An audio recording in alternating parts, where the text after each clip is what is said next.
Hello বন্ধুরা, welcome to my channel Tanay football update. তো আবার কিছু আপডেটেড ভিডিও নিয়ে চলে আসলাম তোমাদের জন্য। চলো ভিডিওটা শুরু করা যাক। বন্ধুরা, প্রথমে যে আপডেটটি দেবো সেটি হলো আজ কিন্তু গোয়ার কাছে মোহনবাগান 3-1 গোলে হেরে গেছে। হ্যাঁ বন্ধুরা, মোহনবাগানের হয়ে একমাত্র গোলটি করেন সুয়েল ভাট এবং অ্যাসিস্ট করেন আশিক কুরুনিয়ান। তো মোহনবাগানের পারফরমেন্স ছিল অনবদ্য। হ্যাঁ বন্ধুরা, মোহনবাগান খুব ভালো খেলেই আজকে হার মেনেছে গোয়ার কাছে।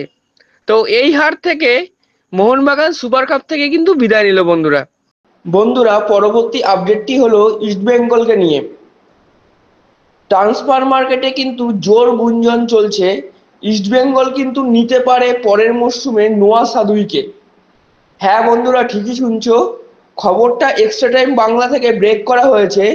তো নোয়া সাদুইকে যদি ইস্টবেঙ্গল আগামী ট্রান্সফার উইন্ডোতে নিয়ে নিতে পারে, তাহলে নিঃসন্দেহে বলা যায় ইস্টবেঙ্গলের অ্যাটাকিং সাইড অনেকটাই মজবুত হবে। তো বন্ধুরা, নোয়া সাদুইকে নিয়ে কোনো কিছুই বলার দরকার নেই, কারণ তোমরা সবাই জানো যে নোয়া সাদুই কেমন জাতের প্লেয়ার।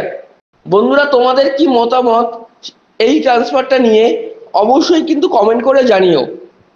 বন্ধুরা, গতকাল কিন্তু আজকাল বাংলা ওয়েব ডেস্ক থেকে একটি নতুন ট্রান্সফার আপডেট বেরিয়ে এসেছে।